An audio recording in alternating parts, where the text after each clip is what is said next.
Krieger. It's great to talk to you again, this time about the 50th anniversary of the classic LA Woman. Look, the 40th anniversary one. Here we are, already 10 years down the track. Man, you were 25 years old when you made that record, Robbie. The first album, I was 19 years old, and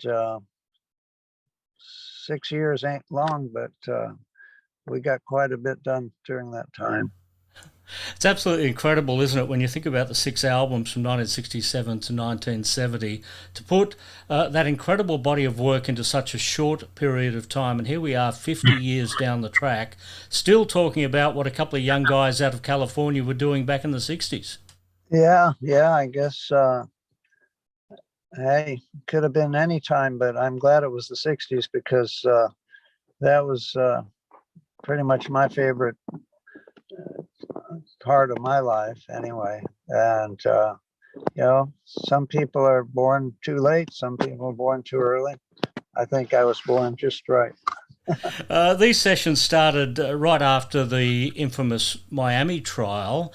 How stressful was it for you four guys in the studio following that moment in time? I think it was more stressful for Jim, but because he had the Miami thing hanging over his head as well. But for all of us, we couldn't play anywhere. We had no gigs. There was a thing called the Hall Managers Association at the time, and so after the Miami thing, we got banned, from playing anywhere, and so we just decided to concentrate on recording. Which was actually ended up to be a good thing. I think today most bands, they can't make much money on records, so they go out and tour all the time, and I think that makes their recordings suffer. I can only imagine what the previous years had done to Jim's head.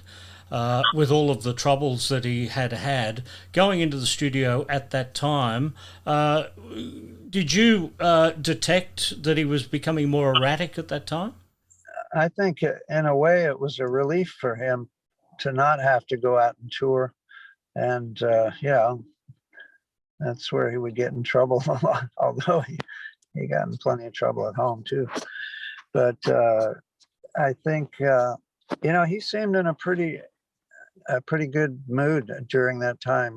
For one thing, we recorded at our own little studio, our rehearsal place, really, and that was kind of cool not to have to worry about going to the studio and spending money by the hour.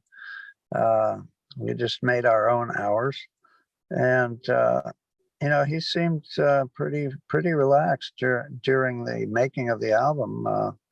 I think a lot of the other albums, he was actually much worse because, Paul Rothchild was he was a very tough producer. He was, he's a great producer, but he would be, he'd take 2 hours to get a snare drum sound and stuff like that. And, poor Jim would be the last one to sing, because we would do the musical track first and then the vocal would be last to put on. But the way we recorded LA Woman, it was live, mostly live. I had a rhythm guitar player playing Mark Beno, who so I didn't have to overdub anything, and Jim sat in the bathroom and sang along with us. Now I'm not sure how much of that we actually used, but a lot of it we did. So it was really more like making a live album. Of course, you had Jerry Scheff, Elvis's bass player, in the studio with you Right. as well. Were you all Elvis fans? Was that a bit of a special moment having Jerry in there?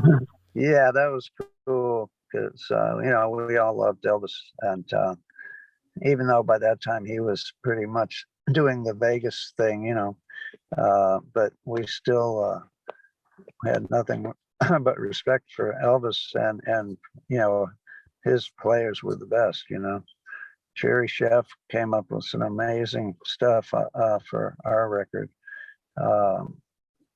I was just thinking of Lover Madly, the bass on that, and the bass part on L.A. Woman. The song itself is very very cool. When I think about LA Woman, the album and the tracks that are on here, there's real contrasts in the music. You've got Angry Jim singing Warden, Warden, Warden, won't you break the lock and key in Been Down So Long? And I contrast that with you, Robbie, singing or writing a song called Love Her Madly. Two totally different opposing personalities in this band at that time. Well, I mean, Jim wrote L.A. Woman, the words to that too, which is pretty, even though it's not really about a woman, it's about the city of Los Angeles, which he kind of viewed as a woman, I guess. There was a lot of different stuff on that record. Some, really raw blues stuff, like you say. And then there's that one Jimmy Reed kind of blues, which is really kind of laid back. And Jim loved the blues, and he was really getting more into the blues right at that particular time. And so we said, okay, Jim, we're gonna do Tuesday's gonna be Blues Day. We're gonna all day. We're just gonna do blues, okay? And he was so excited. He loved that idea. And so when Tuesday rolled around, guess who didn't show up? Jim Morrison. He totally spaced out. I don't know what happened, but worked out pretty well. What about the track LA Woman itself with the anagram Mr. Mojo Risen? Were you aware at the time of recording the song that Mr. Mojo Risen was an anagram of Jim Morrison? Yeah, in fact, he pointed that out to us at the time, which was really unusual because he hardly ever would tell us what his words meant, or he was kind of private about that kind of stuff. But for some reason, he wanted us to know that was an anagram. And in the movie, it shows that witch lady. Forget her name. Pamela. No, it wasn't Pamela. It was this gal he met back east, and she was kind of a witch. Remember that scene when they were doing the, burning the incense and Ouija boards and stuff, and she claims that she gave him the idea for the anagram, but he didn't mention that at the time. He made it sound like he made it up. So we'll never know. Yeah, the track Riders on the Storm, often called a Doors masterpiece, credited to everybody in the band. But who actually came up with the origin of that song, and how did the songwriting progress on it? Well, that was pretty interesting. We were actually, one day we were just fooling around, and we were playing Ghost Riders in the Sky. You know that song by the Ventures, right? And that song is actually an old song from the 30s, I think.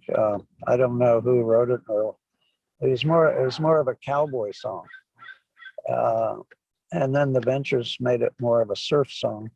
So anyway, we're jamming on that, and then that gave Jim the idea. Okay,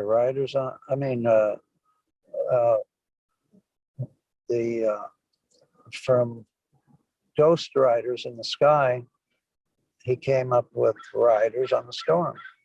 It's kind of a similar thing, but I don't know why that made it pop into his head. And if you listen to the Ventures version, it has that same guitar kind of sound, the low tremolo guitar sound. And so that's really where the song, the idea for the song came from. But we all kind of, pitched in together and came up with that idea. So, and that was pretty cool because, normally in the Doors, either Jim would write the song or I would write the song, and then we'd all work it out together. But this one, we kind of all just pitched in and just came from that jam session. The album kicks off with a really dirty, grubby rock and roll song, The Changeling.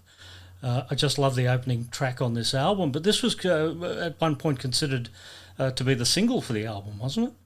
We thought about that, yeah. But that song to me is a homage to James Brown, because the way the beat is, and then the guitar comes in with it. It's like a horn line, And I'd been really into James Brown at the time, and so that's kind of where the feel of Changeling came from. The final concert for the Doors, December 1970, featured 5 tracks from this album: Love 'Em Madly, Riders, LA Woman, Hyacinth House, and Been Down So Long. What was the reaction to the audience hearing those songs for the very first time? Because the album was still months away from being released. So people in that room at that time were hearing these songs before anyone else in the world. What was their reaction like? Boy, I wish I could remember. The only thing I remember was that Jim was just not on that night. He was so kind of, I think the whole trial thing, was looming over his head, and he just was not. He was not into it. He just had no energy, and I don't know. I think there is a recording of that night, and we're trying to get a hold of it. So we'll see how if I get a hold of that tape, I can tell you how they reacted. What an historic tape. I would love to hear that. Robby, it's a pleasure to talk to you as always. Thank you for your time over the years, and to talk to you again, particularly. No well, today, to mark today is the 50th anniversary plus 1 week of LA Woman, but today, talking right now, is the 50th anniversary of the Rolling Stones' Sticky Fingers album. Those 2 albums came out 7 days apart. Isn't that incredible? Wow, is that right? Huh. Well, at least we beat them. Good to talk to you, Robby. All right, man. You too.